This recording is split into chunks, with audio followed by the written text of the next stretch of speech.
So first question I have for you, I ask this to everybody on the show, and that is, well, not really a question. I guess it's more of a comment. We donate all the proceeds from every episode of whatever advertising revenue we get. We donate that toward a charity of the guest's choosing. So, charity of your choosing, and why was it important to you?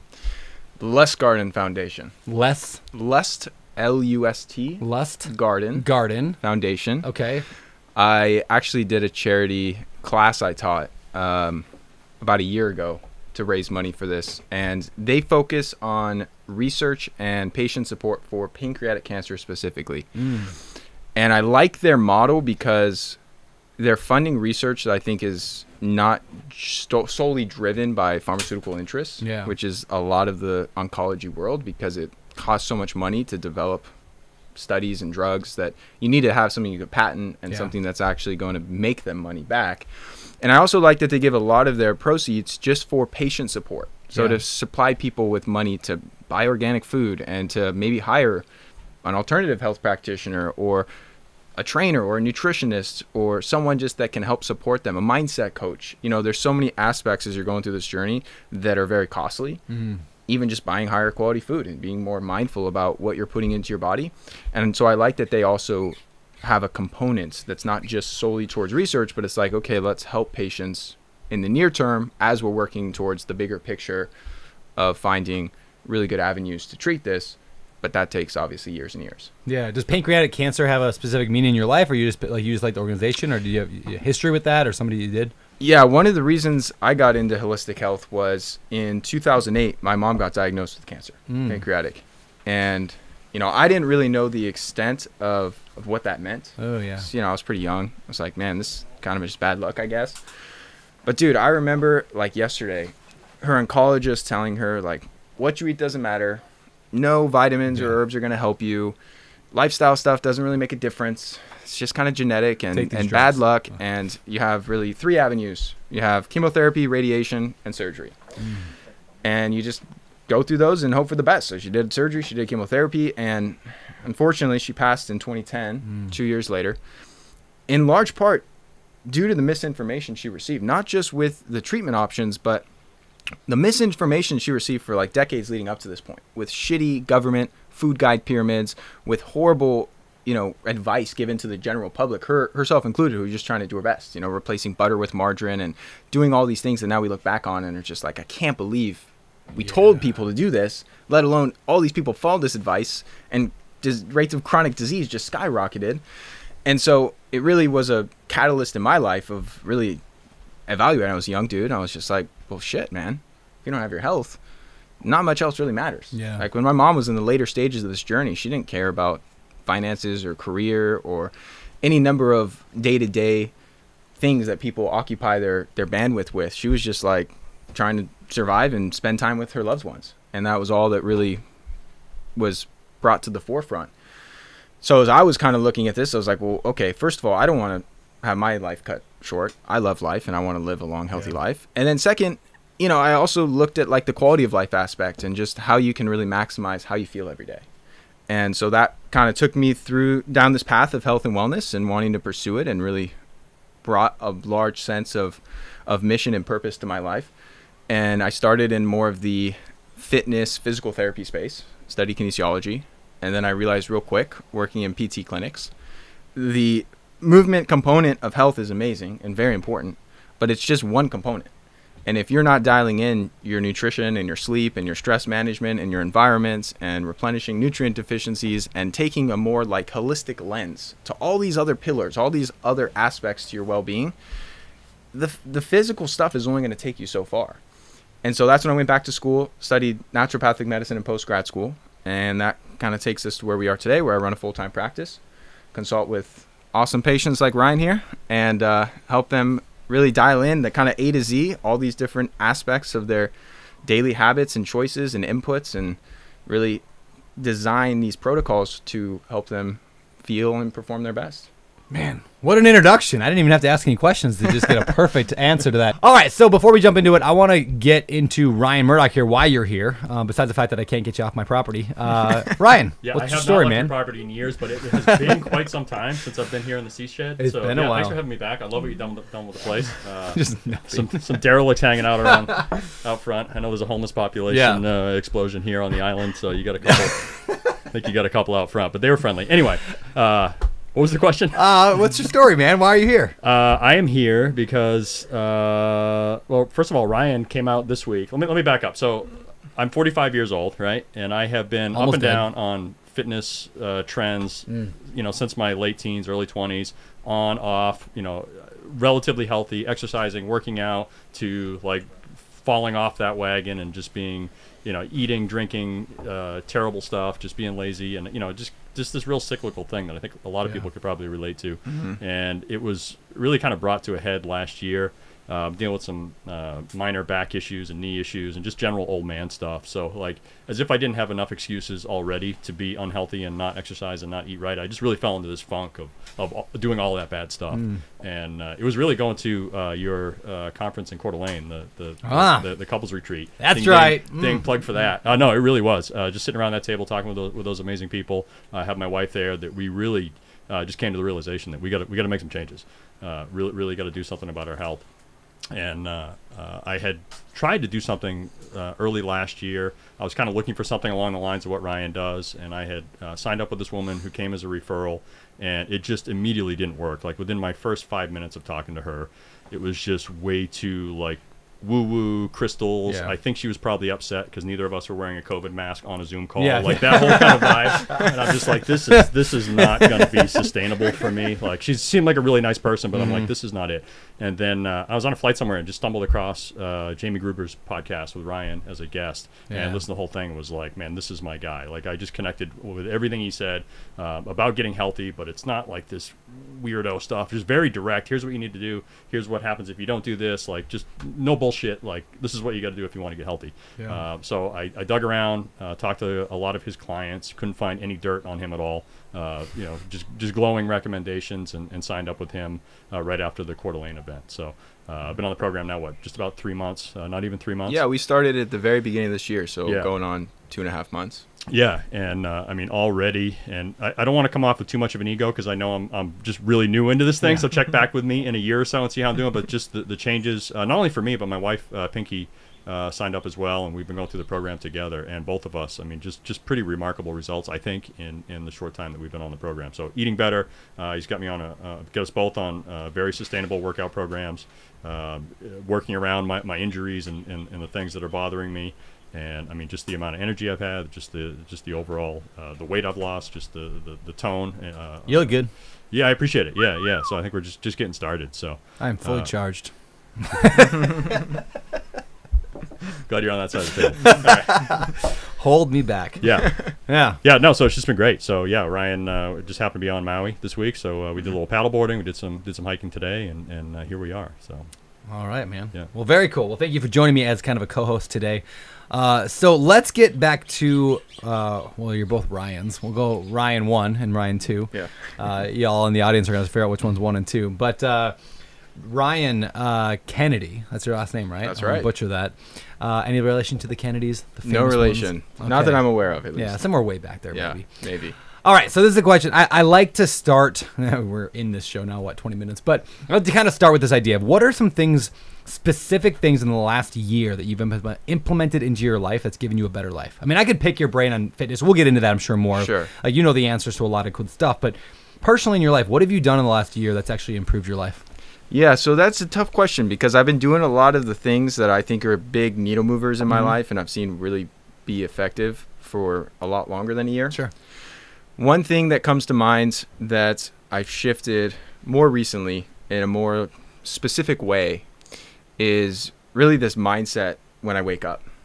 And I think this applies to like pretty much everyone out there, where we wake up in this state of reactivity. And first thing when we wake up is like, we feel like, man, we're dreading the day. We don't want to get out of bed.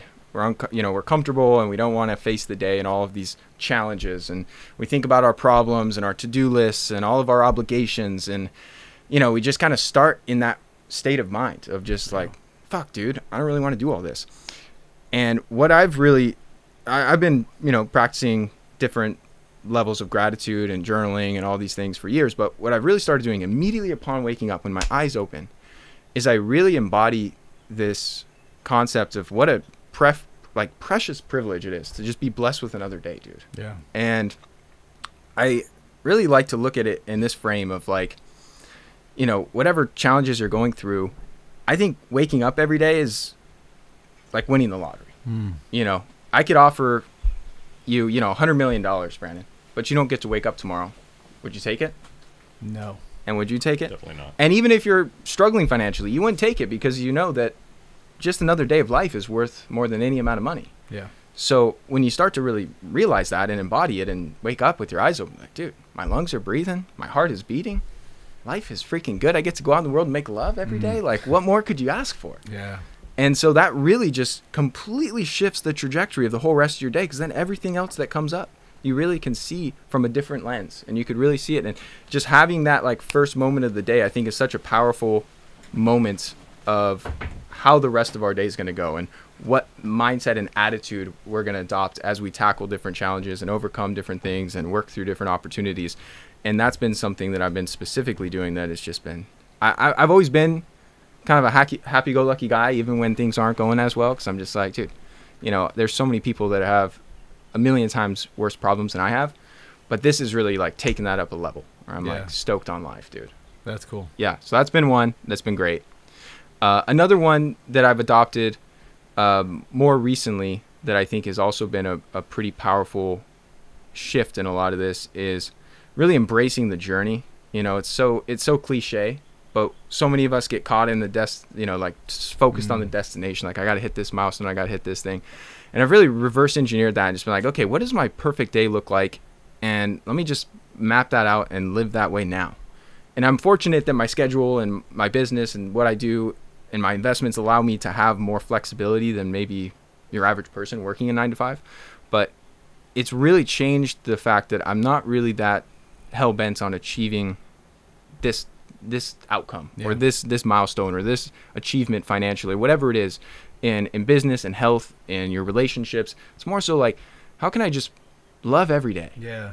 And that's been a big shift for me too, because for a long time I was just focused on like, I got to hit this number and got to achieve this, financial freedom. And as I've kind of like checked different things off the list, I'm like, yeah, this is not ending anytime soon, just with my mindset. And I think most people can agree with that. And then let me jump in there. Yeah. I did a video. I put it on social media the other day, but I was cleaning my pool. I was cleaning the pool thinking about this, and then I had Alex. I'm like, hey, record this, or maybe he was like, I'm gonna record it. But it was this idea of like, I was cleaning the pool, and as I go from one side to the other, all these leaves on top of it. I got to the end, and like I got done, and I looked back, and there's a bunch more leaves in the pool. You know my pool, Ryan, right? But like, it's just there's always crap falling on my pool because there's these giant trees that overshadow it or whatever. So I'm like getting frustrated because I go back and I clean more of it, and I finally get done. I look back, and the other side of the pool now is covered with leaves. I'm getting really irritated. Like, I just cannot get, like, the wind will not stop blowing. And then finally, like, I just came to the realization. I'm like, what if I just enjoyed the process of cleaning the pool, knowing that it will never be empty? Yep. Like, it's okay. Yeah. So it's that idea of like, just what if I enjoyed cleaning the pool for the simple sake of cleaning the pool? And when you shift your mindset to that all areas of your life, like, what if? Because I have a tendency. I'm guessing you guys do too, or at least like as achievers, it's like, we just like have some goal and we go towards it, and then we just want to check it off, and then you're like, all right, well, next goal. And you can go through your entire life that way and look back and be like, I never enjoyed it. It was just checking boxes. Yeah, and anything that pops up in the way is you're angry. Yeah. It's a distraction, right? Whereas if you learn to embrace that and be like, oh, okay, I can go clean the pool. That's a 5-minute break from whatever I was doing, and listen to some tunes, and if you just look at it a little differently. Yeah, and just reminding yourself, like, right now in this moment, like, these are the good old days that you're going to look back on when you're 60, 70, 80 years old and be like, man, I had it good. Like, my joints didn't ache. I was having an amazing time every day, and I was young and healthy. And, there's going to be a time when, like, this exact thing you're going through, you look back on so fondly and wish, you do anything to get back there and reverse time. And so I like that kind of mindset, because that just does apply to literally everything else that we do. Yeah. And then one third one that I have started doing the last year is more of a learning hack. I find when I like audiobooks, because I can listen to an audiobook while I'm out on my paddleboard, while I'm out mountain biking, while I'm doing stuff around the house. But I find, like, you know, depending on the material, sometimes my mind drifts. And I like physical books, but I have a similar problem where I just kind of get a little restless sometimes. But I like physical books because then you can write stuff down and circle things. Sure. And so what I've been doing, especially on flights, but for any book I'm like really absorbing, really like into, I'm really wanting to take a lot out of it.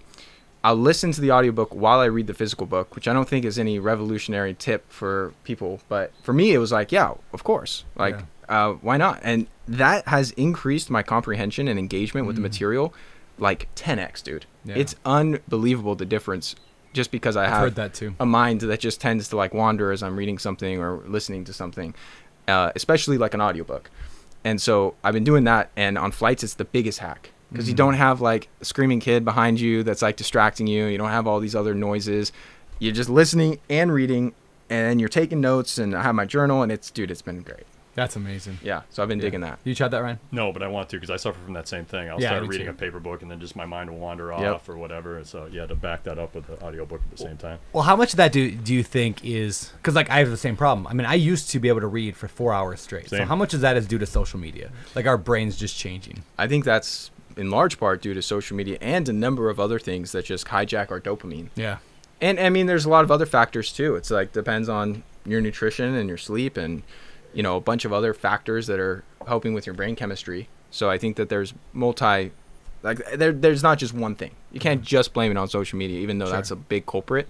I think there's dozens and dozens of reasons that people have shorter attention spans and why, in my opinion, everyone has ADD. It's more of a spectrum. I think humans in general just don't have an easy time focusing on shit you're not that interested in. Yeah. And it just manifests as more severe degrees in certain people and lesser degrees in other people. But it's not like a black and white thing. Like you have this attention deficit disorder or you don't. I think we all have it. It's called the human mind. Yeah. Some people are able to combat it and overcome it in certain instances, like conventional school system. But I don't think it's the diagnosis black or white thing people have made it out to be. Yeah, that makes sense. Yeah, I definitely find, I mean, yeah, it's all that stuff, right? When I don't sleep well, I can't read as well. When I don't, whatever. But I definitely notice the social media when on days where I use it more. Yeah. Like in that period of time, like there'll be phases of my life where for a month or two I'll just be on TikTok. TikTok's the worst. I think it's just phones in general, right? Because there's so much information, whether it's social media or the internet or emails or whatever. Like you're just jumping around all over the place all the time because you can. And then when you go back to an old-fashioned book, I used to be able to read a ton in a book, and now I struggle with it because of that reason. And Netflix and all the other sorts of everything's quick, different forms of entertainment that have changed the game for people. Yeah. And do you have kids? Not yet. All right, so I got young kids, right? And they watch YouTube more than I would like them to, right? But it's just they watch their YouTube Kids app. And I'm getting judged by a lot of people right now. They're like, you let your kids watch YouTube. But it's a problem, right? I try to limit it. But here's the point, is watching some of the videos that they watch. Like they are being trained at 2 years old, 3 years old to need that quick movement. Like the way that I mean, one of the most popular series like on YouTube Kids is like these like little kids and their parents do like some play acting, whatever the store. But the kids continually have to be, first of all, the camera changes every second or faster, right? So the camera never stays on any scene for more than a second.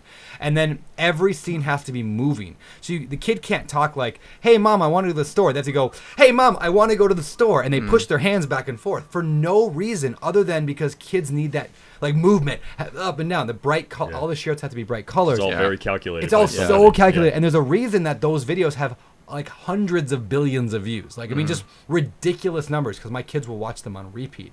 And I'm like, what are we doing to our kids? Like, we're like, we think it's bad for us right now. We're like, oh, TikTok, like it's nothing compared to what YouTube Kids is doing to kids. Yeah, totally. So I keep getting these like, I'm not gonna let my kids watch anything. And it's like, a week goes by and they're like freaking out. And I just need time to jump on a call. And I'm like, all right, just watch something for now. Yeah. And then all of a sudden we're off that bandwagon. I'm talking just like this the rest of the show. Just to boost ratings. Yeah, I gotta show you one of those videos later. They're just like, yeah, Jamie, pull it up. No. It's interesting though, because I have a different philosophy than most on social media, in that like it gets villainized a lot. But it's just a tool and people are misusing the tool. Sure. Like there are a few things that I can think of that are as like entertaining per minute of viewership than TikTok and Instagram. Like there's a reason people are addicted to it. There's a reason people use it.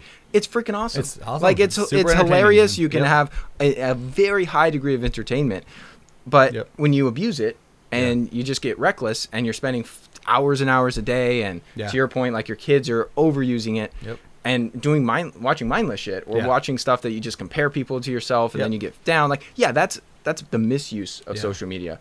But the beautiful thing is you can share information to millions in seconds. You can absorb really useful information in a very efficient way. Like, you don't have to read a 5-hour book. I'm sure there's a TikTok distilling all the main principles in a 60-second video that you would get a lot of the same takeaways. I think that's freaking awesome. And they could have GPT do the same thing. Like, summarize this book. And exactly. And so I think there's a lot of like use cases where I'm like, social media is pretty rad. Yeah. And it's coming from someone that tries to stay off social media, and I have a separate phone, like an old phone that I don't use anymore, that has my social media apps, so I can't use it on my normal phone. Oh, really? Yeah, that's another thing that I found super helpful, because then it's just not, the temptation isn't there, and you have to be a lot more intentional about using it, because you're like, well, I got to go get this other phone, and it only works if I have Wi-Fi because there's no SIM card in there. So it just makes it a little bit, I call it my media phone, because I use it to like post and to do stuff, and then I'll end up scrolling. Like, I'm human. I'm not perfect with this stuff.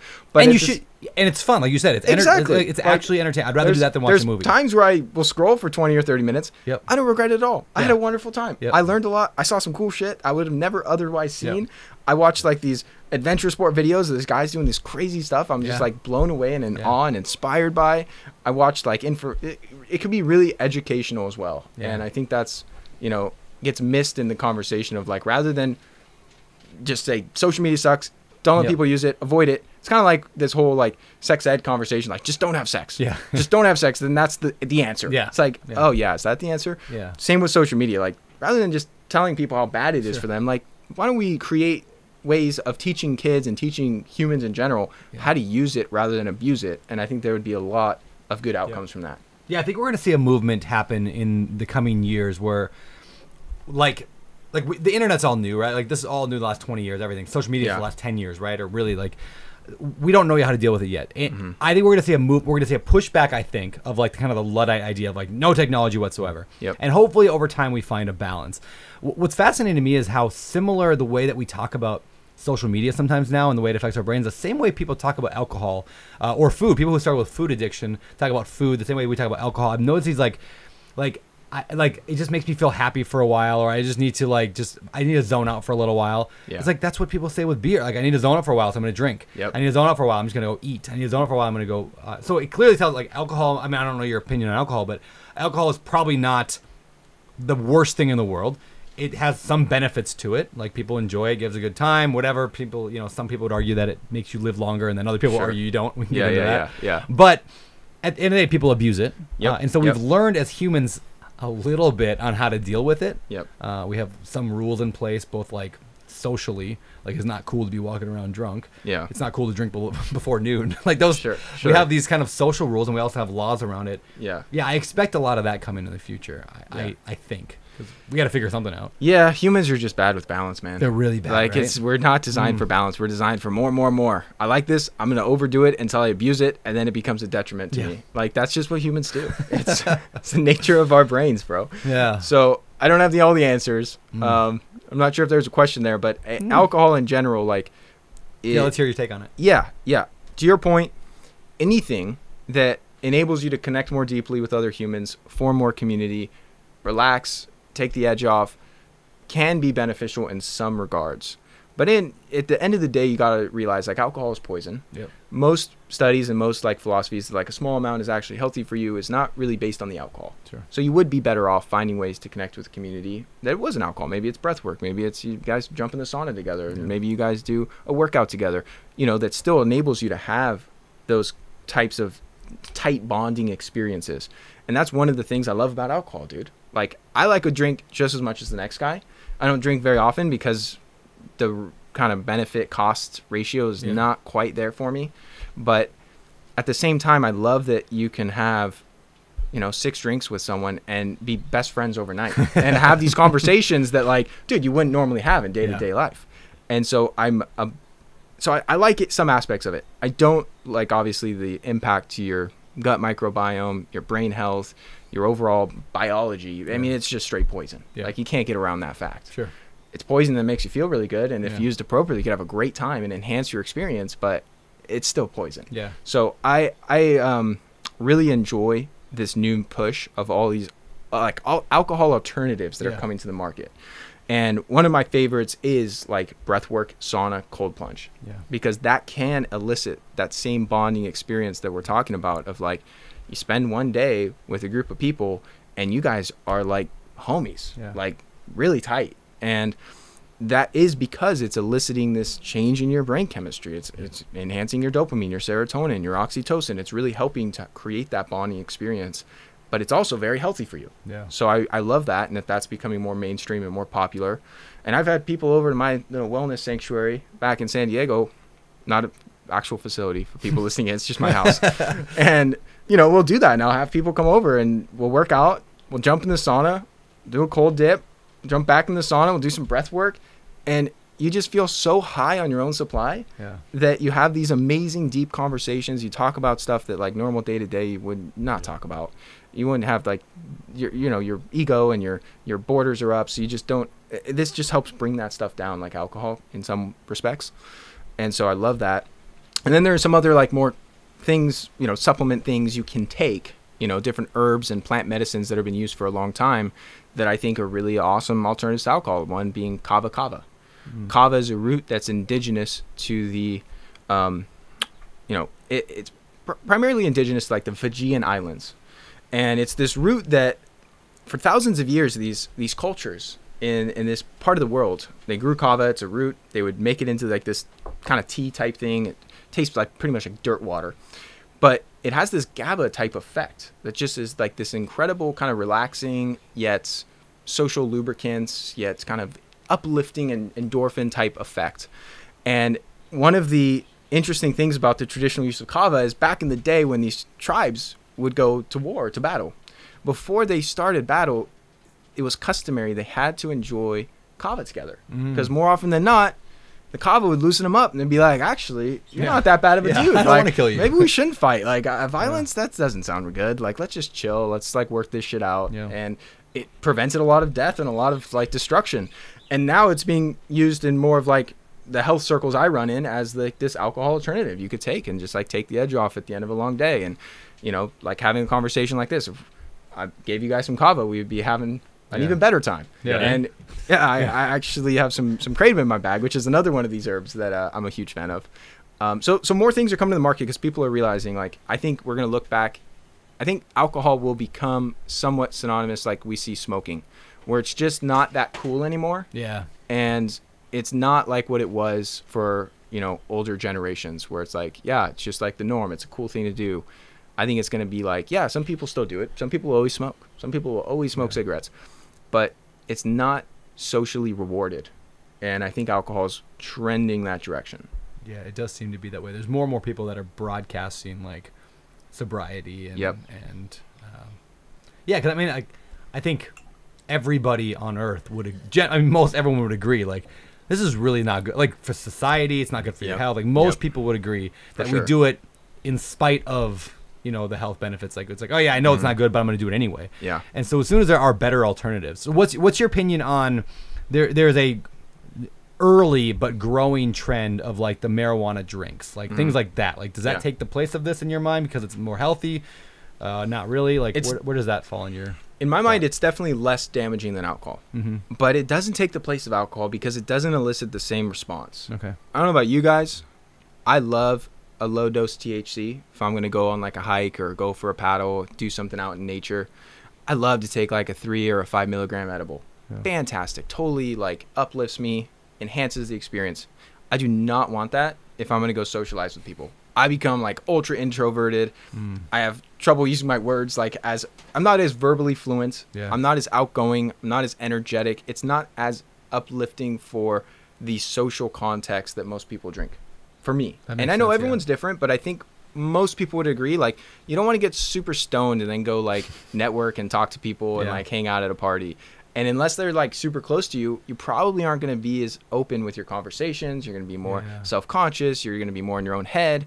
And so I think there's a lot of other benefits to cannabis and other uses and other aspects that I think are good. And yes, I think it's way less harmful biologically and otherwise than alcohol. But I don't think it's going to replace alcohol. Yeah. I think people are just going to use it for what they use, what they like to get high for. You know, like you like to get, and some people can be totally functional stoners Yeah. and get super baked and disregard everything I just said and go be like the life of the party. Yeah.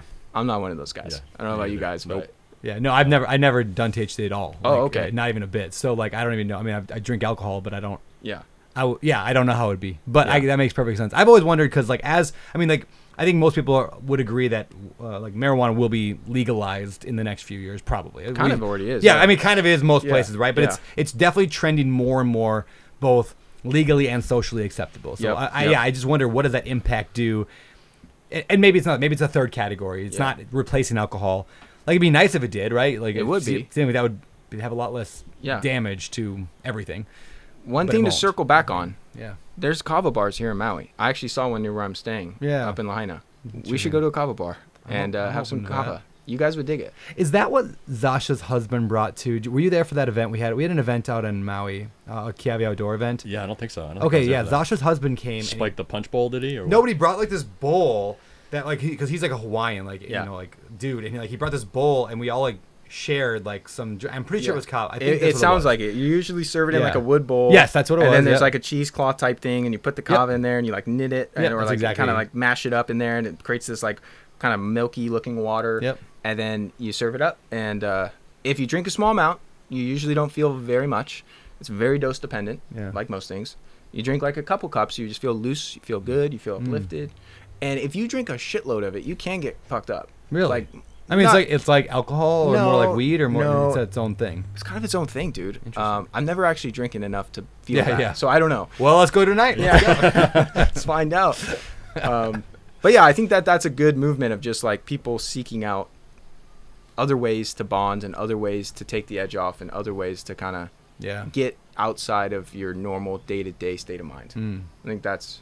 Just an escape. I mean, Yeah. people looking for an escape, right? However Yeah. they can get it. But I mean, I think you're right. A lot of people are. But there's a lot of people like myself and probably Yeah. you, Brandon, probably you too. They're like, I'm not trying to escape my life, but if we had a few seltzers right now, Yeah. like I'd feel great, Yeah. and we would enhance our conversation, and we'd just have a good time. Oh yeah, I'm way funnier when I have Yeah, some yeah, I bet. whiskey in me. Yeah, it's way better. Yeah, that's funny.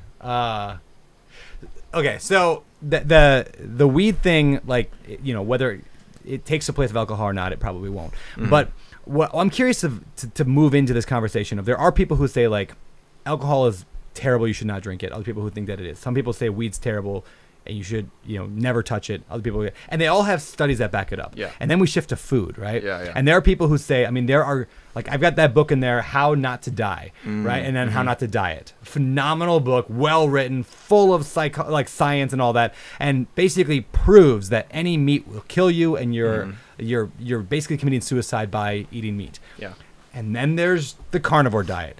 And they say the exact same thing, and they have studies to back up why eating any vegetable at all, especially kale, is going to kill you, right? Those are complete opposites, and we have science that prove both. How do we make sense as somebody who's trying to just live the best life possible? Yeah. How do we make sense of all the conflicting science around food and diet and drink and everything?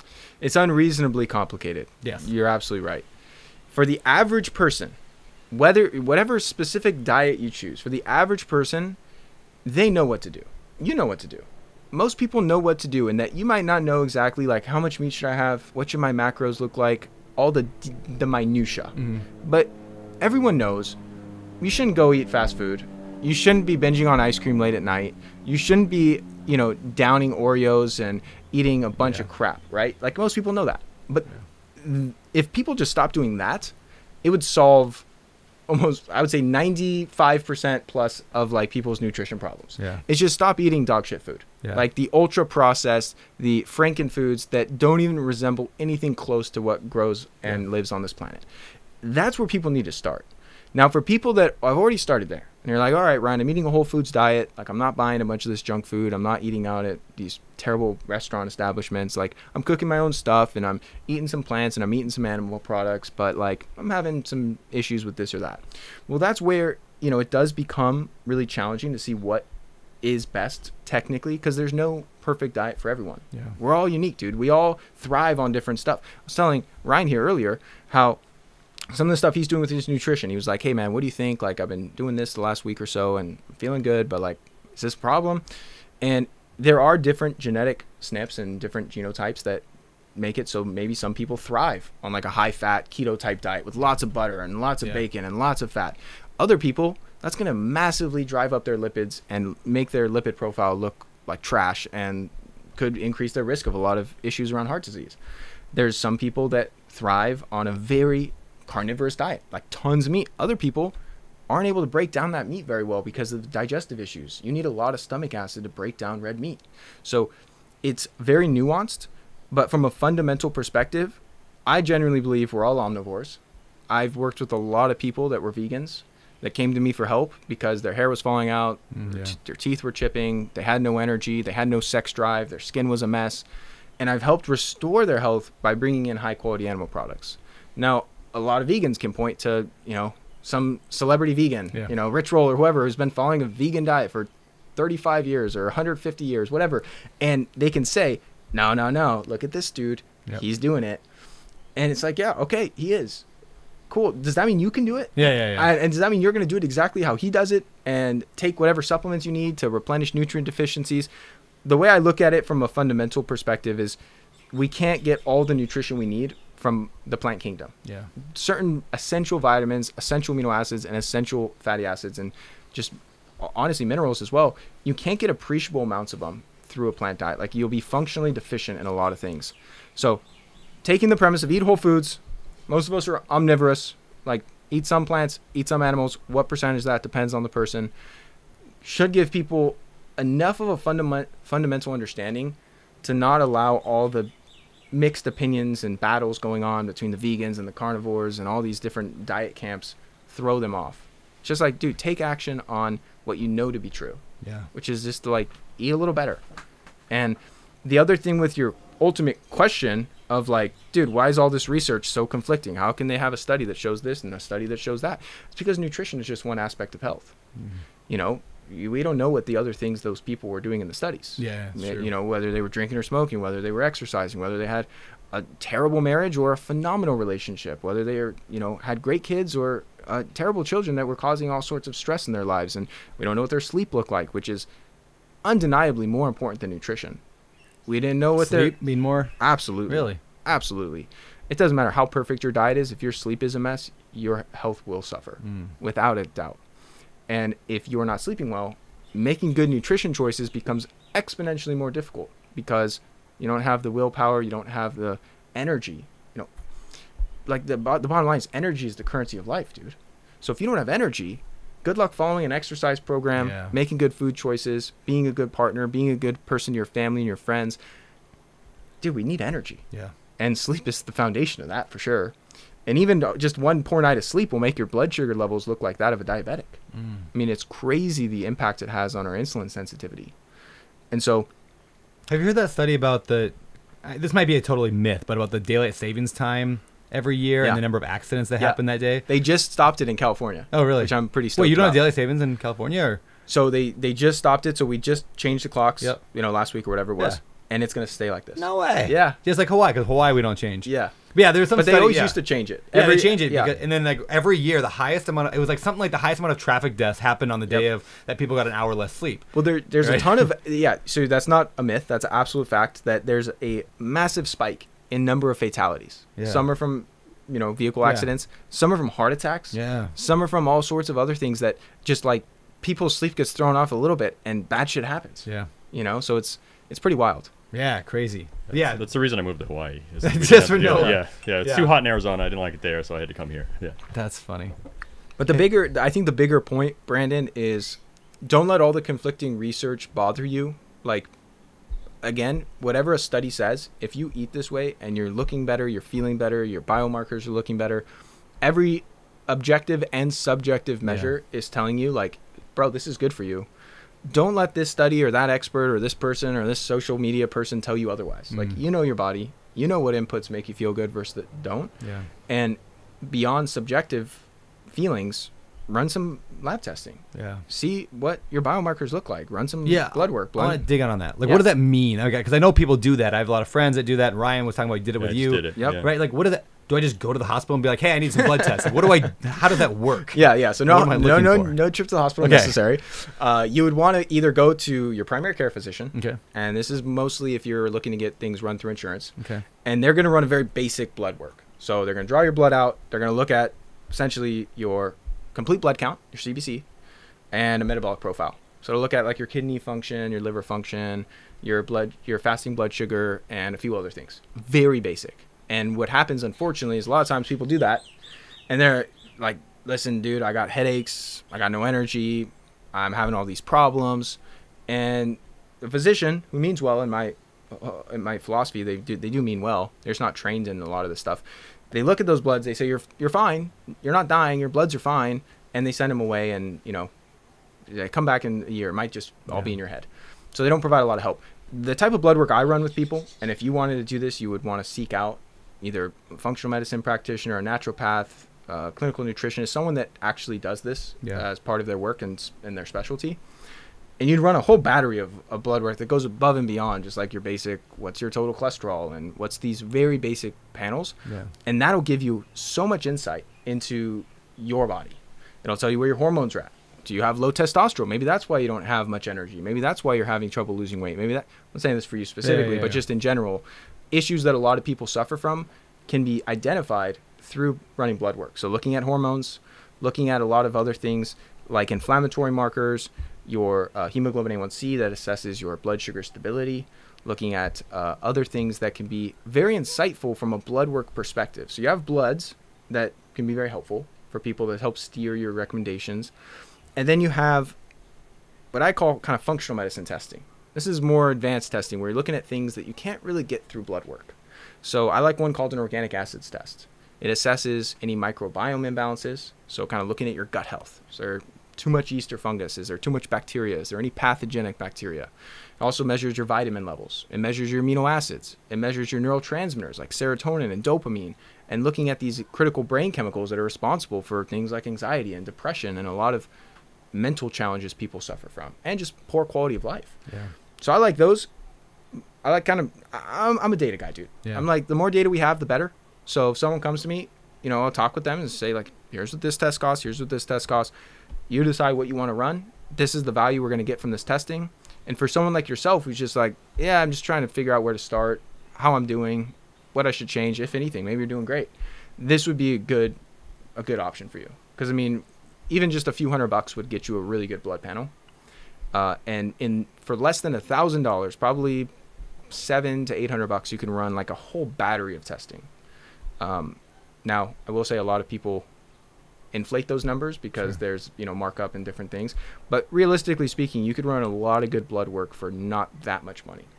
Yeah, you know, I was at a conference, I don't know, year ago or so, and I heard somebody, I think David Sinclair, maybe, like he's a Harvard longevity guy, and there's a few others there, but I can't remember if it was David or somebody else, but they were talking about this idea of like, basically what you're saying there is that we can look at our body, like the numbers, the data, and it's like, hey, you're too low on this, so then eat more of this. That's right. Right? And you could, and also, I'd never realized you can gamify your body and your health, right? And it blew my mind, and I'm like, so how far away are we from this? And maybe they have it today, I don't know. How far are we? I could have like a thing on my arm, right? Yeah. That's always monitoring all of it. Yeah. And just hooked up to my phone. It's like, hey, it looks like today I want you to eat 4 more ounces of red meat because you're a little low here and here. Yep. Like, it just always tells you what to do all the time. Is that coming? Is that here? That would be tough. That would be tough because, so we have things on the way there. Yeah. We have what's called continuous glucose monitors. Yep. Okay, it's in your arm all the time. It's telling where your blood sugar. But now a lot of biohackers and people in the health space are using them to see like, hey, if I have rice, how does that impact my blood sugar? If I have potatoes, because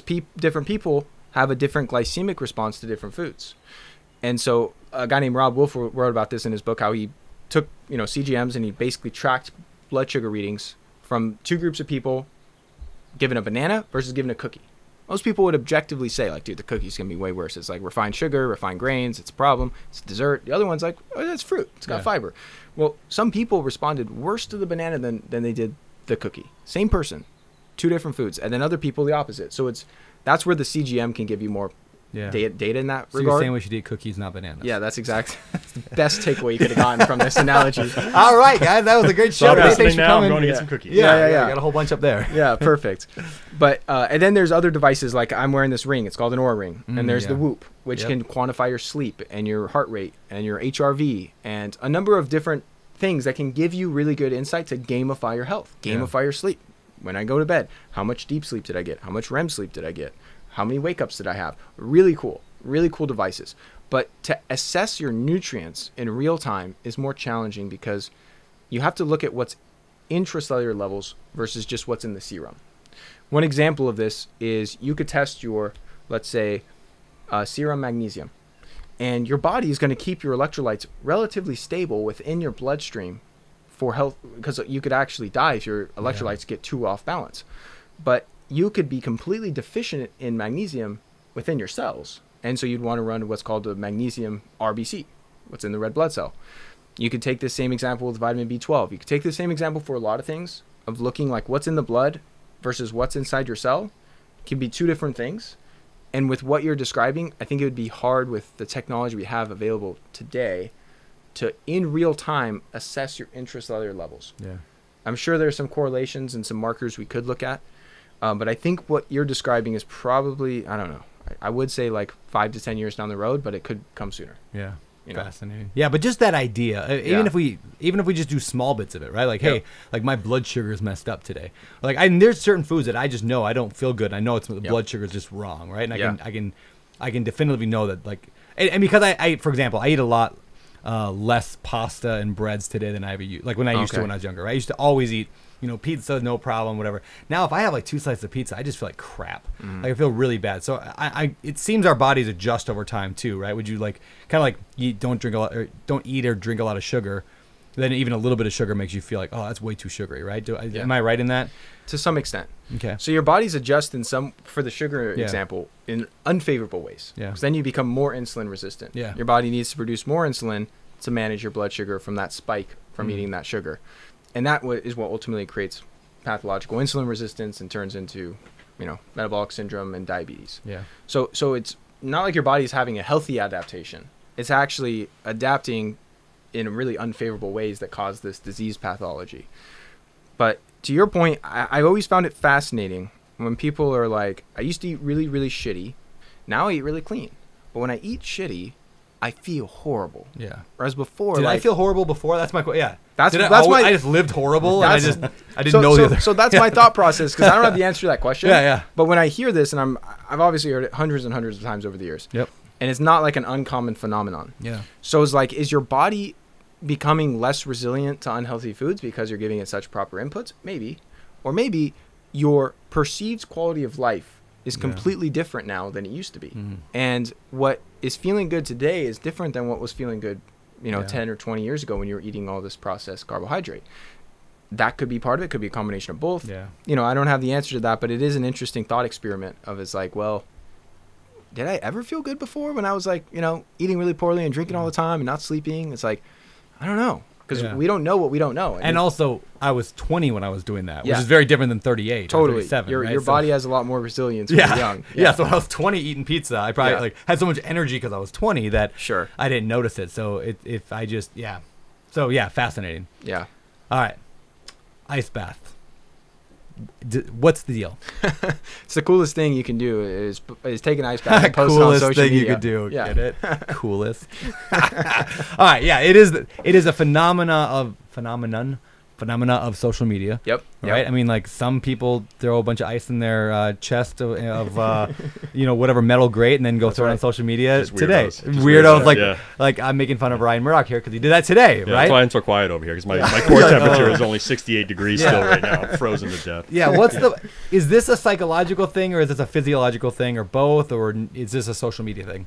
So it's all of the above. Okay. So it definitely has proven impacts on your mindset in terms of helping you to ramp up dopamine. So it's improving your mood, it's improving your mental state, it's helping you in that regard. There's proven physiological benefits to your body in terms of how it reduces inflammation and how it can help create this nervous system resilience.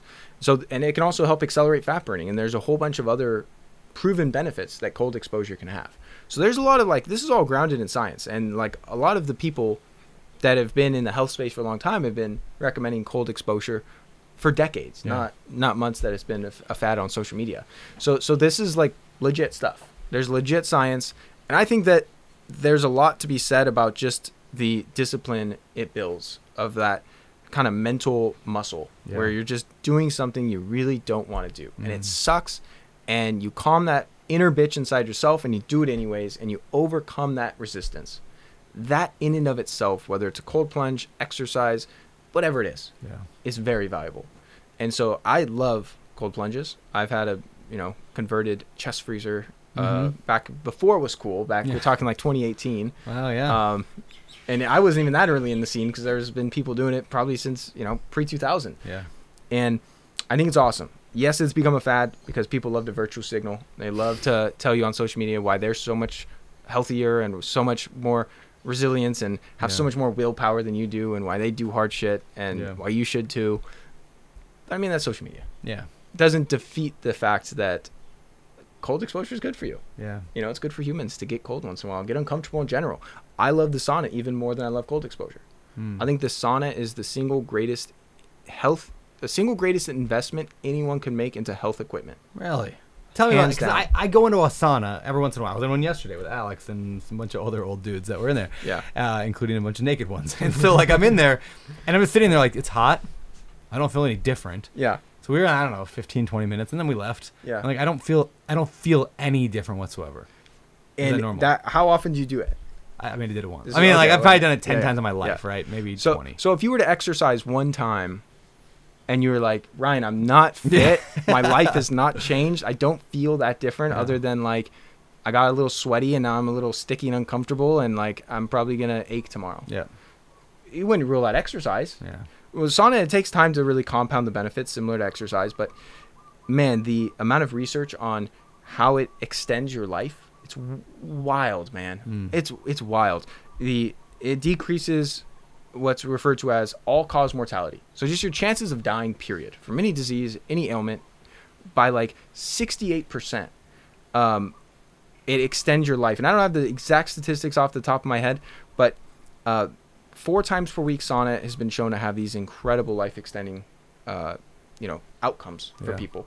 And I personally, as someone that uses the sauna all the freaking time, think that it makes you just feel out of this world good. Like, I feel so good when I leave the sauna. During, I enjoy it as well. And I think a lot of that is you just like sweating out the demons, dude. You just get in there and you just sweat mentally, physically. You're just detoxing all sorts of crap that we carry around with us. And having a deep sweat, again, everyone's different. There's people I work with that get into a consistent exercise regimen and they don't feel that good after exercise. They don't have that same endorphin spike, that same mood boost, that same mental clarity and energy boost that most people, I'd say, get. The majority of people. Miserable afterwards. Yeah. So the majority of people would say, like, yeah, when I work out, I feel better after. Like, workout aside, results, aside, I feel better mentally after I work out. It's interesting you say that because there's a small percentage of people that would agree with you. Very small percentage. Well, let's say if I work out like to medium, like it's good, it was fun, I lifted some weights, I feel good. If I like go do jujitsu, or if I go and like max out some kind of lift at the gym, which I don't go that often, but if I do it, then I just feel so tired and like exhausted. I just want to sleep for a month. Yeah. Right. So that's maybe I overdid it. Sure. Right. Like I think that's Yeah. Especially jujitsu, it's very easy to overtrain because you're just dying. And somebody's trying to kill you. But if you do a medium intensity lift for 20, 30 minutes, afterward, do you feel better about yourself, or do you are you saying you feel better, like regardless of you're proud of yourself and you got something in that you wanted to do? Yeah, both. Especially if running, I notice. If I go out for a 3-mile run, I feel great. I feel that great afterwards. If I go out for an 8-mile run, I feel miserable for 2 days.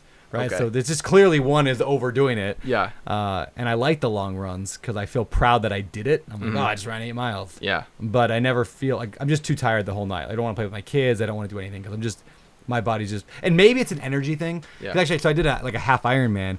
And that was the only time I've ever like fueled during a race, like during a run. Normally I just like go the entire 8, 10, 12 miles without even drinking water. Right? I just do the whole thing, right? Wow. Yeah, so maybe we're finding the problem like here. An extreme, like But, yeah. 0 to 1,000 miles an hour, Yeah. instantly, and then. But the triathlon, I felt great, and afterwards, like Yeah. I would have been like, "Oh, I'm fine," because I kept Yeah. having those energy pouches because that's what they just handing out at all the every Yeah. mile. Just So keeping anyway, your- keeping so your maybe it's sugar actually an intake. energy management thing throughout my be, workout. Could be, but I think what you shared is reasonable for most people. If you really kill yourself and you do a couple hours of jiu-jitsu, or you go and just, deadlift at the gym and you do all these compound lifts and you're there for a long time and you crush yourself, you're going to feel fatigued after. Yeah. And you may not feel as good as you did before the Yeah. workout. But for most workouts, people go in feeling one way, they come out feeling better. Yeah. And that increase ranges based on the person. Some people it's maybe a 5% improvement. Other people might feel 2 or 3 times better than they went in. Their mood is better. They just have overall better quality of life from their own subjective metrics.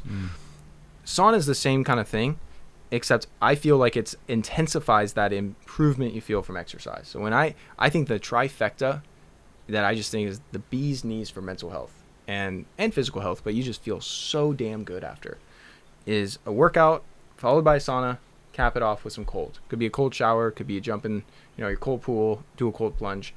That trifecta is the greatest thing in just feeling so high in your own supply. Like your mood and your outlook and everything is just like you're revving on all cylinders. Like you just feel amazing. And it just also so happens to be fantastic for your physical health. But I think mental health, like depression, anxiety, stress, a lot of these things that people suffer from, like in epidemic numbers, I think a ton of it could be alleviated by those 3 things. And I'll add a 4th one, some sensible sun exposure. Sensible sun exposure. Sensible sun exposure. What do you mean? Just getting sun, vitamin D? I mean, But in a that, sensible like- way. So don't go out to the beach if you're fair-skinned in the peak summer for 4 hours and get burnt to a crisp. But then you're like, that wasn't very sensible, was it? Or like Austin right now, who's sitting in the sun with his legs because he's trying to hold this flap shut. Yeah. You're a hero, man. American hero. Don't get burned. Yeah. So I think those would honestly be the 4 things. I think they're as important or more so than nutrition when it comes to mental health, and just how freaking amazing you feel after, man. It's spectacular. Yeah, that's one of those things too. Just like we talked about earlier, do I not remember how bad I felt before? Like living in Hawaii for 5 years now, I'm like, I don't remember what it was like not to be in the sun all day long. Yeah. Because we're constantly outside, and there's sun hitting me right now as we like in this room. There's direct sunlight hitting me, right? Like, okay, are you like what's that one like? That's gonna like the lay on your back, get naked, sun your butt. Like that thing. What's your perineum? Like, that thing. That's the thing, right? Like what's that about? That's another. Is that just a weirdo thing? Yeah, mostly social media driven. Okay, that people thought, hey, I can get some attention. Yeah. If you can get attention, let's do it. So, is there some reasonable backing that sunning your balls specifically is good for you? Absolutely. Okay. And I am one to lay out naked every day. Okay. In my yard, I have a gated, kind of compound. In the front yard. All And- right. Right to the school. Yeah. I get thank you cards from my neighbors all the time. They love it. And I do this every day, with very few exceptions when I'm home, because so 2 gentlemen here, and for any guys listening to this, a similar but a different but similar benefit would happen for women is it's really powerful for balancing your hormones, because when the near-infrared light from the sun hits the Leydig cells in the testes, it upregulates your production of testosterone. Now, is sunning your balls and then being stressed and not sleeping and eating like shit and drinking alcohol going to like ramp up your testosterone like you're on steroids? Of course not. But it is going to have a measurable effect in the right direction. And I think of our bodies like a solar panel. And so the more skin exposure you have, the more benefits you're going to get ultimately with vitamin D synthesis, enhancing your mitochondria, enhancing your overall health. It is just phenomenal, dude. I mean, people forget that we're solar powered animals. You remove a human from the sun, bad shit happens to your health and to your mental state. We need the sun to thrive. And unfortunately, I mean, I'm super passionate about this because of the brainwashing and misinformation that's been spread by like the dermatology industry and like a lot of just mainstream media outlets, telling people to fear the sun, that it causes skin cancer, that you shouldn't go outside without slathering 6,000 SPF all over your face and body, and then wearing a mask and a hat and sunglasses. And it's like, dude, this is such a disservice to the mental and physical health of our society. So where's the line on that for you? Because you said sensible, right? So you don't want to go out and cook in the sun. That's right. Turn into a lobster. So where's Don't- that line between? Yeah. Because I saw you put sunscreen on earlier today, I think, on the hike, right? That's Like right. Halfway through it. So there is a point to which you... Yes. A couple topics to unpack there. You don't want to get sunburned. It's the main premise, right? Okay. Because burns are bad for your skin. Okay. Whether it's from the sun, the stovetop, hot water, you don't want to constantly burn your skin because that is oxidative damage. So how much time is a tough question to answer because it depends on your skin. You know, some people are more fair skin, some people are dark skin. Depends on your proximity to the equator because that'll determine the intensity of the sun. Depends on the time Which of is why the year. people get burned all the time. Tourists come here to Hawaii and they get like burned all in the San time. Diego, this time of year, it's, Yeah. you know, like tail end of winter, I could be out for 3-4 hours and not get sunburned, Yeah. even if it's a sunny day. Granted, I've built, you know, solar callus, so I'm Yeah. used to the sun and I take nutrients that help enhance my skin's resilience to the sun. But it does depend on those factors. So as a general rule of thumb, Ryan, I generally recommend people go out for, if it's midday, like peak solar noon, no more than 10 or 15 minutes. But during that 10 or 15 minutes, you want, max sun exposure. Yeah. So take off your shirt, wear swim trunks or whatever, lay out maybe on your back for 10 minutes, flip over on your stomach, lay out for another 10 minutes, golden. So the backstop is don't let yourself burn. Don't let yourself burn. You'll kind of see blood pooling to the skin and starting to turn just a little bit pink when you're starting to burn. And so you can monitor that. And then the other component to this question is like the sunscreen topic. You have two types of sunscreen. You have chemical sunscreen and you have mineral sunscreen. Chemical sunscreen is what's mass produced and sold and most people use, and it's horrendous. And Killing thank reef and God, all like that. they don't allow it in Maui because it's not only terrible for our ecosystem, it's horrible for your body. And I think if you look at the rates of skin cancer and sunscreen usage, they go up right in line with each other. Really interesting. Yeah. Now there is mineral sunscreen where you can just get a natural zinc oxide. Yep. And I'll use that if I'm out hiking or out surfing and I'm not able to wear a hat for whatever reason. I'll just put a little on my nose, a little on my forehead, because those are the areas that can tend to be more prone to skin sun damage for me and for most people. And the skin on your face is also more sensitive than the skin on your body. It's a little bit thinner. And you also, most people fear the sun also because they don't want accelerated aging of their skin. They don't want to get wrinkles. And it is true that if you're laying out in the sun all day, you're going to accelerate the aging of your skin. So you want to do this smart. And then I think the biggest thing people should take away from this is don't feel like this chemical sunscreen protects you from sun damage. Because I see a lot of people that spray this super toxic sunscreen all over them. Then they're like, oh, I just go out to the beach for 4 hours, like Ryan said not to, because I got sunscreen on me. Not the case. You're still getting that radiation from the UVB and UVA rays. You're still getting damage to the skin, even if you're not burning because of the chemicals you put on. And it's not a good strategy for aging gracefully and having healthy skin. Not to mention your health. It's horrendous. And sunscreen blocks all the benefits we get from the sun. So if you layer on sunscreen, even the mineral sunscreen, you're not going to synthesize vitamin D. You're not going to get a lot of the benefits I'm talking about. Yeah. So what I recommend people do is go out, get as much sun as you can without burning. Maybe that's 5 minutes. Yep. Maybe that's 45 minutes, depending on the person, depending on the time of year.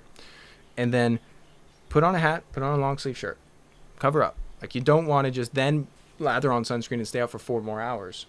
If you do that a couple times a year and you wear some sunscreen because you're out snorkeling or whatever, you don't want to wear a rash guard or whatever it is, okay. But for most of us, it's like you're better off putting a little sunscreen on your face if you're surfing. Cause that's one of the I surf a lot, so it's like, yeah, good luck wearing a hat. Like but I could still put on like a rash guard. I could still cover up most of my body, and that's gonna really maximize the benefits while minimizing the downsides. Yeah. Interesting. A little PSA also. There's expiration dates on sunscreen. When I was in like 5th grade, we went to a wave pool for the day. And this is before mineral, but it was chemical. But anyway, we all put on sunscreen, and then like all 12 boys, like all my friends, we all got like 3rd-degree burns over our whole body. Like it was the most miserable I've ever been in my entire life. I mean, it was just flaking skin. I mean, we were out there like 9 hours in like 110-degree heat. We all died. I mean, it was the worst thing ever. Check the dates on it was like 2 Yeah. years expired. So check the dates on your sunscreen wow. if you could use it. All right, so we got sun exposure. That's awesome. We got cold plunge maybe. How do you feel, by the way, Ryan? Going back to that real quick. How do you feel now, having cold plunge, 2 hours ago? Yeah, no, this is funny because even up until like 4 or 5 days ago, I was making fun of cold plunging people. That's why I was so shocked when I went back never to gonna do this. turn my This is pool on, and stupid. you're I hate the Yeah. cold. Like there's no way in hell you're ever Yep. gonna see me cold plunging, and here I am today in a bucket of ice water. Yep. I will say it's not nearly as bad as I thought it was going to be. I hate even taking a cold shower. Like, I'll flip the valve from hot to cold, even here in Hawaii where the water's not that cold, and I hate it. Like, I'm not doing this. Like, no. I didn't get quite enough ice today. I think my water temp was only 54 degrees, which what's the optimal temp? You want like low 40s or something, right? Yeah, I don't know if there's a specific optimal temp, Yeah. but for a proper cold plunge, typically you want it sub 45. Okay, yeah. So I didn't buy enough ice. I'll do it better Yeah. maybe tomorrow. But yeah, it wasn't bad. I jumped in 54 degrees and I stayed in there for like 20 minutes and was really okay. So ask me again after I do it in the low 40s, but I think it's going to be not nearly as miserable as I had thought it was going to be. Yeah. Got out, took a hot shower after that, and feel pretty good. Nice. I found that so I've only done it one time. I went to this place in Coeur d'Alene, Idaho, and it's like a cold plunge sauna place. So they have the cold plunge there. They have a sauna. I think it was like $25 for an hour to hang out there. So I went in there, did the sauna, then I went and did the cold plunge. I was so terrified, right? Because I've done cold showers, and I've done cold showers fairly often. Because everyone says it's good. So I did it for a while, do it on and off. Anyway, and I hate it. They're awful. They're awful. I hate it. And I was like, this is going to be so much worse. But yeah, I got in and I was like, oh, I mean, it's weird. It's cold. It's not cold. But I would do that any time over a cold shower, which is weird. I don't know. Yeah. No, I don't know why. it is different once you're fully submerged in the cold water. But to both your guys' point, I have people sometimes ask me, like, those whether they're patients I work with or just other people that follow me online, and they'll say, Ryan, I hate cold plunges. Do I have to do it? Like, can I not do the cold plunge? I'm like, yes, you can not do the cold plunge. You do not need to do a cold plunge to be healthy. Yeah. Like, there are so many other things you should be focusing your time and energy on. And we all only have so much, call it bandwidth, energy, capacity, to dedicate to things that are hard in our lives. And if you're diverting a huge percentage of that just for the cold plunge because it's so incredibly difficult for you, it's probably something you should not bother with. Like, focus that energy on exercise and, optimizing your nutrition and your relationships and your work and your business and your family and all the other things that are more important than getting in a cold bucket of water for 3 minutes. Yeah, I think for me it was just like, I want to follow your program, right? Yeah. I mean, that's why I signed up with you to begin with. Is I didn't want to do the research. I've done research before and figured out workout exercises and figured out diets and always fallen off the wagon. And this time around was like, you know what? I don't want to have to do the research for this because I think what I end up doing is just picking and choosing parts of different programs, and you kind of cobble something together, and I don't stick with it. So when I talked to you the first time, I'm like, look, I just want to pay you to give me a list of instructions on what I need to do. Like, I want to learn about this, but I don't want to do the research. I want to learn about this as I'm doing it. So I want you to tell me how to work out, how to eat, what do I need to do to be healthy. So I don't have to think about that part of it. I just have to do it. That's it. And so far the results have been amazing. So to get in a cold plunge, I was dreading this day. I knew it was coming. But here it was today, and it really wasn't as bad. But it was the dedication to, like, I just want to go all in and do all this stuff. And for this specific instance, you had a particular situation where we went on a hike this morning, and you're like, dude, after hikes like this, my knees don't love me the next day. Like, it's kind of brutal. So that was why I was like, give this a try. Do a proper cold plunge. You don't even have to do your upper body, just from the waist down, to really bring down the inflammatory load on the joints and see if it's noticeably better tomorrow. Because if you're like, dude, it was not a big difference, like my knees still freaking hurt, I'm probably not going to have you continue doing cold plunges. Because it's just not worth the time and effort and hassle, and you don't enjoy it. So it's not that going to be that sustainable for you. But in this specific instance, it's like there's certain things that you can have a targeted prioritization of because of what you're looking to do. Yeah, that makes sense. Now, you mentioned earlier the chest freezer. Yeah. Like, how does that work? How does that filter the water? How do you keep it clean? Like, how does that work? It doesn't have a filter. Okay, So, like, I use colloidal silver, which I can explain what that is. It's kind of more common in natural health circles, but it's a very powerful natural antimicrobial. Okay. You could use it topically. You could use it internally. It's really miraculous stuff that's kind of been hush by powers to be that don't want you to know about all these natural alternatives. So I use colloidal silver. A lot of people use hydrogen peroxide, and that'll like pour it in the water. Yeah, pour it in the water. That'll just help disinfect, from bacteria and other types of shit. And then you just want to drain it every few weeks. Okay. Because it's still going to get murky and kind of gross, especially if you have a lot of people going in there. But that'll help keep it kind of the bacteria and growths kind of at bay for a couple weeks. And then you just drain it and, refill it and do it again. Okay. Even the proper cold plunges that do have a full-blown filtration system, you still need to drain those every so often. Like, maybe not every couple weeks. It might be every month or every 6 weeks or whatever it is. But the water does get kind of stale and gross after a while. Sure. And it's not a huge volume of water that you're wasting. And because I was just using Colloidal Silver, I would just use it to water my garden and my plants and my yard and whatever else around to kind of just give up some water. And then as far as the legit cold plunges, some of them use ozone, which I love ozone. Ozone is O3 instead of oxygen being O2. Okay. And it's a very powerful, again, antimicrobial, oxidative therapy. A lot of people use medical ozone for healing a number of different ailments. And it's one of those other therapies that almost no one's heard of. When you hear ozone, you think like the ozone layer, something with the atmosphere. I don't think it's good for us. Yeah, that we don't want ozone. Yeah, that was my first thought. Yep. Well, it turns out when used appropriately, ozone is freaking a miracle molecule. Yeah. It's fantastic, which would be a too deep of a rabbit hole for us to go down today, I think, because it's like Sure. a whole nother conversation. But I love ozone. So All people right. use that too for cleaning the water. All right, man. All right, well, let's shift gears here. Again, we could probably go 10,000 topics Yeah. of health that you really Yeah. know a lot about. I want to go to begin wrapping things up, but let's start with this. 3 books that have made a big impact on your life. Maybe the biggest impact on your life. Say the first one is my favorite business book of all time, called The Road Less Stupid. Keith Cunningham. I have that at my house, yeah. You read it? I haven't read it yet. Oh It's my on gosh, list. it is phenomenal. There's not another book I've ever read that has as much value and actionable advice as that book in like 300 pages. Wow. It's, I feel like a lot of business books and personal development books take 300 pages to say what could be said in 30 pages Yeah. or less. This book took what should have been like 500 pages and made it even better and put it into 300 pages. That's where cool. It's just tons of value. And every chapter, one of the things I took away from it that I apply to a lot of other aspects of my life is this guy, Keith Cunningham, talks about this concept of thinking time. Yeah. And how humans are always just trying to do. And we have this conceived notion that if we just sit around and think, it's a waste of time. But by taking the time to think through what actions you're going to take and actually make much more deliberate choices, it's the most valuable thing we could be spending our time with. Agreed. It's incredibly powerful. And so he has every chapter, it's a different like topic, and this is business oriented, but at the end of it, he has these thinking time prompts. And this whole thing is like, take a journal, shut everything down, your computer, your phone, and sit and think and journal on these things for 30 minutes. And really put a bunch of thoughts, and these prompts that he gives you are phenomenal for anyone who's an entrepreneur, anyone that's looking to enhance their business. Like, this is the greatest book I've ever read. Cool. I love it.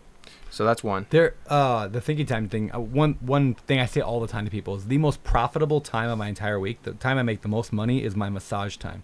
So I hire a masseuse to come to my house, and because I am so not what's the phrase? I'm so not like good at doing things. Like if I set a goal, like I'm gonna go out and go to the gym early, I won't do it. Yeah. Like I will lie to myself. I'll disappoint myself all the time unless I'm obligated to somebody else. So if I tell Ryan I'm gonna go snorkel or paddleboard with him, like yesterday he's like, hey, you want to go paddleboard? Yeah, that sounds fun. Then I'll go do it because I'll obligate him. So when I obligate myself to thinking time, which is the massage time, I actually spend an hour and a half. I even increase it from 60 to 90 because I'm like, I want 90 minutes to think. And what I found almost every time is the first 30 minutes, my brain's just going scattered to a million things that don't really matter. Like, I'm hungry. What am I going to have for dinner tonight? What about that email I didn't send? But then about an hour in is where like my thoughts just kind of convalesce, if that's the right word, onto like one thing. And then the next half hour, like, is the most profitable time of my entire week. And that's when I solve most big issues in my life, or I come up with good ideas. So I recommend it to entrepreneurs all the time. I love that. Just force yourself if you have to. If you're not good enough with, self-control, or whatever you want to call that, find another way to force yourself into thinking time, like schedule a weekly massage. It costs me $1,000 a month. It is the best $1,000 I spend every month. That's incredible. So, Do thinking you time. find though that are you able to take notes during this massage? So that's the biggest problem. So what I do is I actually leave my phone where my face is down below, so I can look at it. Yeah. And then I will do voice memos Yes. right then, or I'll just like type in a keyword so I remember. Because in the beginning, I couldn't take good notes. Yep. That's the biggest problem is I wanted. And that's the problem I have with like these float tanks and all these things that are designed for like just meditative thinking time. Is I'll come up with a great idea. Then I spend the rest of the time trying not to forget that idea, and it totally distracts from my thought flow. You got to dump it into something. You got to dump it into something, otherwise it's hard to recapture hours later when you're like on to other things. So I love that, and I feel the same way. Like I'll spend a lot of time each week out paddleboarding, out mountain biking, out doing like active stuff. Yeah. But it's some of the most productive time of my week 100%. because I'm doing some thinking time, which is critical, but other sessions I'll be learning. I'll be listening to audiobooks and podcasts at 2.5x, and I'll be Yeah. like gathering a lot of information that's very important to like guide my recommendations, Yep. my decisions, what I'm going to be doing. It's like learning time and thinking time, I think, are two underrated things for literally everyone. Totally agreed. And so that book's, everyone got to read it. All right, number 1, that book. Number 2, I really like a book by Napoleon Hill called Outwitting the Devil. Yeah, Everyone I read that knows too. him for Think and Grow Rich. Yep.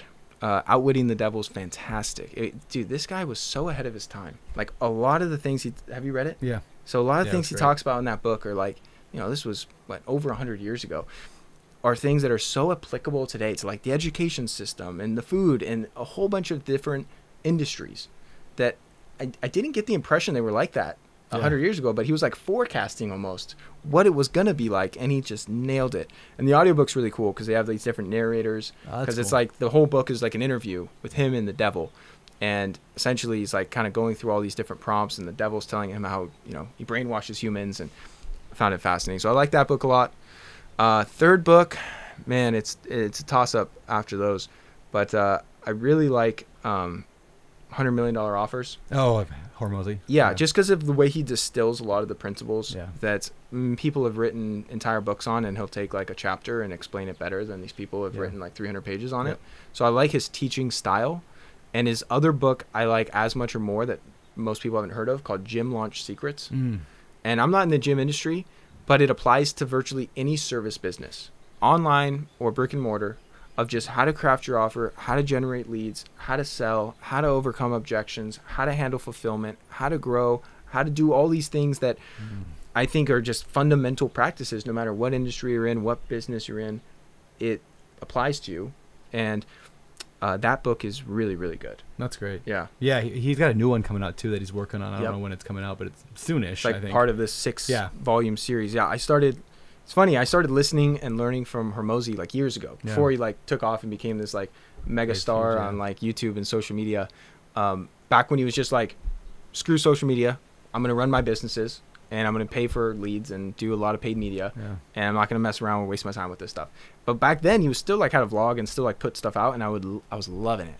And I was always like, how does this guy not like Yeah. bigger than Grant Cardone, like Yeah. bigger than all these big shot names that are like sending out good stuff, like putting Yeah. out good content, but like nowhere near this guy's like level of execution and conciseness and his ability to convey these concepts really practically.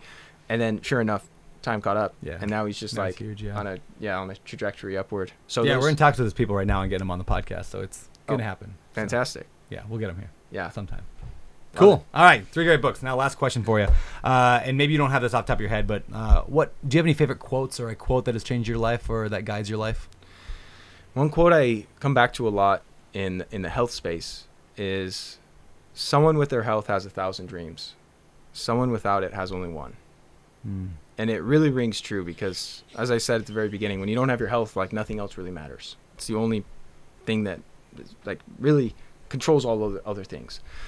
And so I always come back to that quote because it's like, when we're dealing with all these things and, challenges, stressors, obligations, it's like, well, if you have your health, you're alive and well, like you're fortunate to have these problems, because like these would not be problems for you if you didn't have your health and you were just laying up in a hospital bed and trying to survive.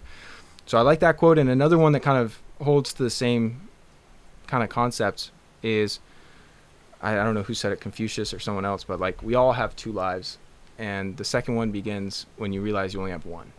And a lot of people have like a health scare or something that happens to them, a diagnosis, and that's when their second life begins, and they realize like, wow, I really got to start living, this is dude. it. Like I'm not appreciating this time and this human experience like I should be. Like this is a gift, and we never know when it's going to end, when this ride's going to stop. And so those are 2 I like off the top of my head. I love it, man. Well, where can people find out more about you and get connected? RyanKennedyHealth.com is the website. Social media, YouTube, Instagram is Ryan C. Kennedy. And then, it's the best place to go. All right, man. Well, thank you for joining us in the Sea Shed today. I appreciate you, and I can't wait to learn more about you and follow you. So thanks. Appreciate it, man. All right, guys. Thank you very much. This was awesome. Thanks for letting me sit in. Appreciate it. Thank you. Let's see. All right, that is that's the show. So thanks everyone for listening. Do the stuff, the rating, reviews, and all that stuff you're supposed to do, and we'll see you again next week.